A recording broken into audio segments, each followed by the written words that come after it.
Kembali kita jumpa lagi dalam program pelayanan merenungkan kebenaran firman Tuhan. Pada konten video kali ini, saya akan menyajikan renungan kebenaran firman Tuhan tentang ketuhanan Yesus. Kenapa saya mengangkat tema atau perenungan ini? Karena hari-hari ini masih banyak orang yang meragukan Yesus itu adalah Tuhan. Nah, sebelumnya mari kita akan membaca ayat firman Tuhan yang akan meneguhkan ketuhanan dari Yesus. Itu ada di dalam Filipi pasal 2 ayat yang ke-8 sampai 11 berkata demikian. Dan dalam keadaan sebagai manusia, Ia telah merendahkan dirinya dan taat sampai mati, bahkan sampai mati di kayu salib. Itulah sebabnya Allah sangat meninggikan Dia dan mengaruniakan kepadanya nama di atas segala nama, supaya dalam nama Yesus bertekuk lutut segala yang ada di langit dan yang ada di atas bumi dan yang ada di bawah bumi, dan segala lidah mengaku Yesus Kristus adalah Tuhan, bagi kemuliaan Allah Bapa. Nah, untuk membuktikan Yesus itu adalah Tuhan memang bukan hal yang mudah, ya.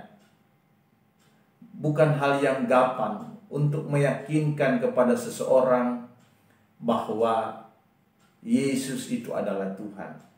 Tetapi sebagai anak Tuhan yang memiliki dasar firman Tuhan, kita bersyukur, ya. Alkitab kita menolong kita dengan berbagai catatan-catatan yang menyatakan bahwa Ia atau Yesus itu adalah Tuhan. Salah satu ayat yang menyatakan dengan jelas yaitu pembacaan kita tadi, ya, di ayat yang ke-11 berkata, segala lidah mengaku Yesus Kristus adalah Tuhan, bagi kemuliaan Allah Bapa. Nah, ini salah satu ayat yang akan menguatkan kembali kepercayaan kita, yang akan meneguhkan kembali, ya, iman kita kepada Yesus. Di tengah-tengah keadaan umat manusia yang sudah mulai meragukan ketuhanan Yesus.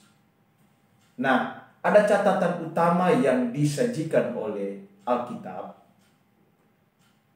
yang menyatakan bahwa Yesus adalah Tuhan, yaitu dari gelar yang diterima oleh Yesus, di mana Yesus diberikan gelar Kristus.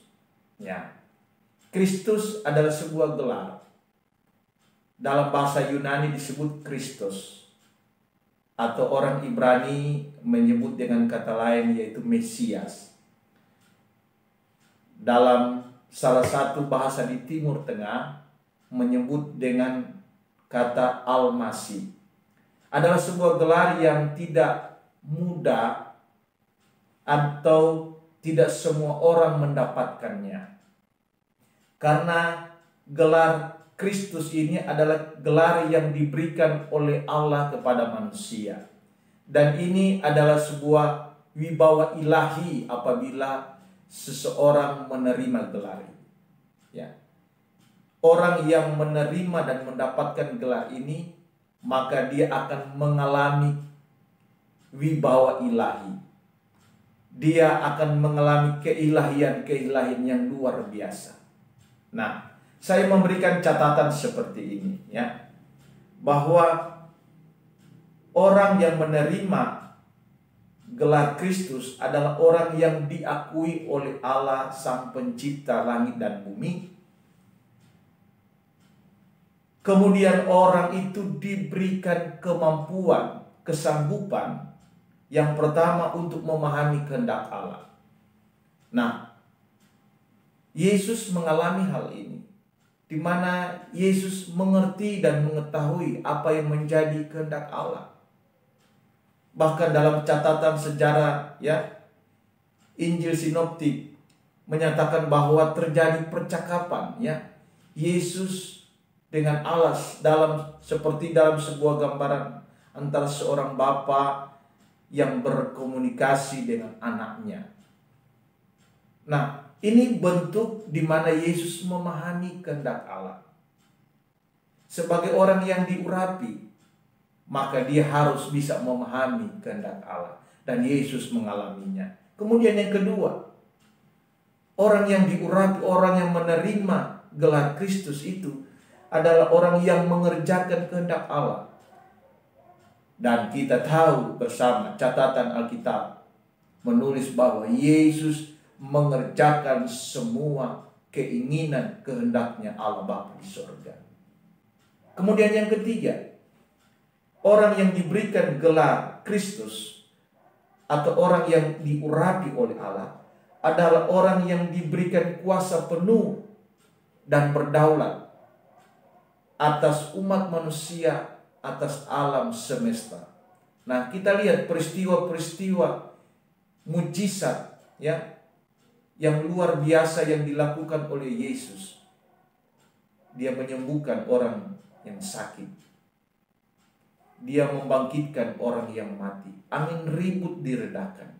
Nah, segala peristiwa-peristiwa keajaiban-keajaiban yang dilakukan oleh Yesus ini membuktikan bahwa Yesus adalah orang yang diurapi oleh Allah. Dan yang terakhir, dan ini yang menjadi utama, bahwa orang yang menerima gelar Kristus atau Kristos itu adalah orang yang diberikan kemampuan untuk menjadi penyelamat. Dan ini Yesus tunjukkan bahwa Yesus menjadi seorang penyelamat bagi semua umat manusia. Tidak hanya penyelamat dalam keadaan-keadaan lahiriah dalam kehidupan manusia, seperti saat sakit dia datang menolong dan menyembuhkan manusia, tetapi dia menjadi penyelamat jiwa. Nah, semua ketentuan-ketentuan yang ada pada gelar Kristus ini, semua itu dialami oleh Yesus. Sehingga berdasarkan pengalaman hidup yang dijalani dan dialami oleh Yesus sebagai sosok manusia yang diurapi, yang diberikan gelar Kristus, maka sepantasnya lah kualifikasi Yesus sebagai seorang penyelamat, sebagai seorang yang disembah sebagai Tuhan, itu sangatlah wajar diberikan kepada Yesus. Yesus adalah Tuhan. Dan ini adalah sebuah status yang terjadi, yang dialami oleh Yesus secara alami. Oleh karena pengurapan yang diterima dari Allah Bapa di sorga. Sehingga saya mengatakan bahwa status dari ketuhanan Yesus itu adalah sebuah status yang terjadi secara alami. Tidak dibuat-buat. Tidak direkayasa oleh Yesus. Tetapi itu secara alami terjadi. Secara alami orang mencari Yesus karena kebutuhan-kebutuhan hidupnya. Secara alami orang menanti-nantikan dia. Secara alami orang berharap kepada dia, memohon pertolongan dia, memohon kemurahan dan kasih karunia. Nah, status ketuhanan Yesus ini yang terjadi secara alami, ini diakibatkan oleh pengurapan tadi, oleh gelar yang diberikan oleh Bapa di sorga kepada dia. Karena pengurapan yang diberikan saat dalam kemanusiaannya menunjukkan keilahian Yesus. Kemudian ketuhanan menjadi lengkap dalam Yesus sebagai manusia karena dia bangkit dari antara orang mati. Ini penting, saudara. Bahwa kebangkitan Yesus adalah sebuah peristiwa yang berharga bagi manusia yang menantikan Dia, yang mencari Dia, dan yang berharap kepada manusia. Menunjukkan bahwa Yesus itu adalah Tuhan, yaitu Dia bangkit. Dia bangkit dari antara orang mati. Kemudian tidak hanya berhenti sampai di situ saja.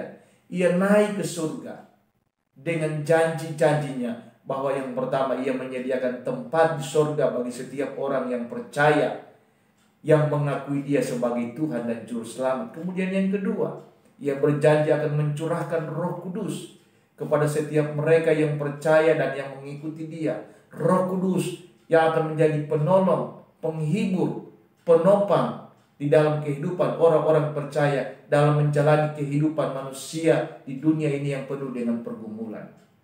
Nah, semua tanda-tanda ini menunjukkan bahwa kualifikasi Yesus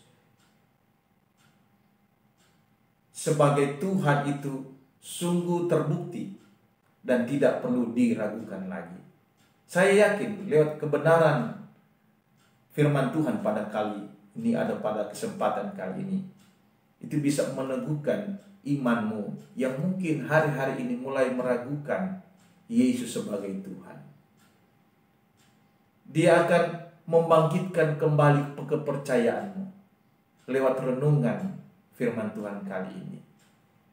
Engkau yang sudah mulai lemah imanmu, kepercayaanmu kepada Yesus, saya percaya lewat renungan firman Tuhan ini, maka imanmu akan bangkit kembali untuk tetap terus percaya, mengandalkan Dia, mencari Dia, dan berharap kepada Dia. Puji Tuhan.